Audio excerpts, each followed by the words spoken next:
नमस्कार, मैं शुभांजलि त्रिपाठी और आप देख रहे हैं जन एक्सप्रेस। आज बात एक ऐसे मुद्दे की जो उत्तर प्रदेश के लाखों युवाओं और शिक्षकों से जुड़ा है। यूपी में टीटी यानी शिक्षक पात्रता परीक्षा की अनिवार्यता को लेकर एक बार फिर बड़ा विरोध शुरू हो गया है। प्रदेश के कई शिक्षक संगठनों और अभ्यर्थियों ने मोर्चा खोल दिया है। सोशल मीडिया प्लेटफॉर्म एक्स पर जस्टिस फॉर टीचर ट्रेंड कर रहा है। साथ ही इस मामले में केंद्र सरकार और शिक्षा मंत्रालय को आगे आकर जल्द प्रभावी कार्रवाई करने की भी मांग की गई है। इसके लिए संसद से कानून पारित करने का भी मुद्दा उठाया गया है। इसी क्रम में कल से शिक्षक काली पट्टी बांधकर पठन पाठन का काम करेंगे। अब सवाल है कि आखिर विवाद क्या है और मामला इतना गर्मा क्यों गया है।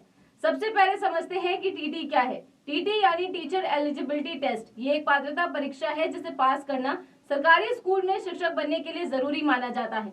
उत्तर प्रदेश में इसे उत्तर प्रदेश शिक्षक पात्रता परीक्षा कहा जाता है। इसके अलावा केंद्र स्तर पर सीटेट भी आयोजित होती है। राष्ट्रीय शिक्षा अधिकार कानून 2009 और एनसीटीई के दिशा निर्देशों के बाद टीटी का शिक्षक भर्ती के लिए अनिवार्य योग्यता बनाया गया था। उद्देश्य था कि स्कूलों में योग्य और प्रशिक्षित शिक्षक नियुक्त हों।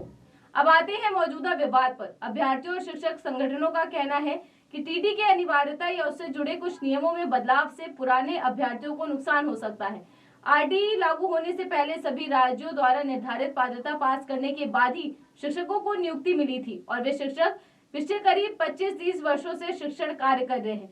परंतु आरटीई लागू होने के बाद शिक्षक पद पर नियुक्ति हेतु निर्धारित अर्हता उसके पूर्व में नियुक्त शिक्षकों पर थोपना सरासर अन्याय है। हम केंद्र सरकार से अनुरोध करते हैं कि संसद द्वारा कानून पारित कराकर इस अन्याय पर रोक लगाकर देश के लाखों शिक्षकों और उनके परिजनों को न्याय दिलाया जाए।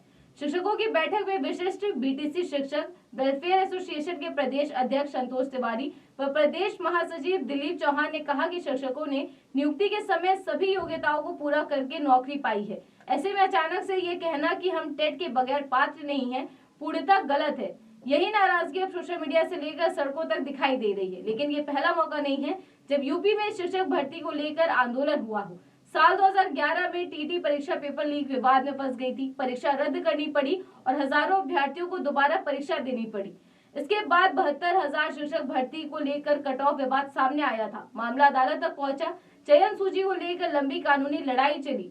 पिछले कुछ वर्षों में भी भर्ती में देरी, सीटों की संख्या और चयन प्रक्रिया को लेकर कई बार प्रदर्शन हुए हैं। लखनऊ समेत कई शहरों में अभ्यर्थी धरने पर बैठे हैं। यानी शिक्षक भर्ती का मुद्दा यूपी में हमेशा से संवेदनशील रहा है। अब बात करते हैं शिक्षकों और अभ्यर्थियों की प्रमुख मांगों की। तो उनका कहना है कि नियमों में स्थिरता होनी चाहिए। बार बार नियमों और पात्रता मापदंडों में बदलाव करने से पुराने अभ्यर्थियों को नुकसान न पहुंचे। उनका कहना है कि अदालत इस मामले पर दखल दे और नए मापदंडों को पुराने शिक्षकों पर थोपने से बचाव करे और ये कानून को रद्द करे।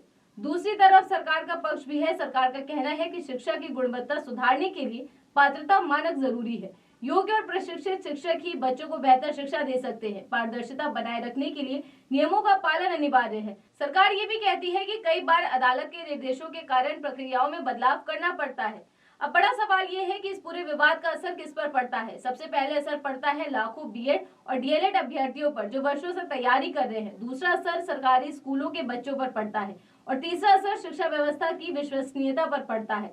सोशल मीडिया की भूमिका भी इस बार अहम है। पहले आंदोलन सिर्फ धरने और प्रदर्शन तक सीमित रहते थे, सड़कों तक सीमित रहते थे, लेकिन अब डिजिटल प्लेटफॉर्म बड़ा हथियार बन चुका है। जस्टिस फॉर टीचर का ट्रेंड ये दिखाता है कि मुद्दा व्यापक स्तर पर चर्चा में है और युवा अपनी आवाज ऑनलाइन भी उठा रहे हैं। इसमें कानूनी पहलू भी अहम है। टीटी की अनिवार्यता राष्ट्रीय स्तर के दिशा निर्देशों से जुड़ी हुई है, इसीलिए किसी भी बदलाव को कानूनी रूप से मजबूत आधार चाहिए। अक्सर ऐसे मामलों में अंतिम फैसला अदालत में ही होता है। अब समझते हैं कि आगे क्या हो सकता है। अगर सरकार और शिक्षक संगठनों के बीच संवाद होता है तो समाधान निकल सकता है, लेकिन अगर मांगों पर सहमति नहीं बनी तो आंदोलन तेज भी हो सकता है। इतिहास बताता है कि यूपी में शिक्षक भर्ती से जुड़े मुद्दों पर जल्दी शांति नहीं मिलती। आप क्या सोचते हैं? क्या टीटी की अनिवार्यता सही है या नियमों में कुछ बदलाव कर अभ्यर्थियों को राहत दी जानी चाहिए? आज के विश्लेषण में बस इतना ही। आप देखते रहिए जन एक्सप्रेस। धन्यवाद।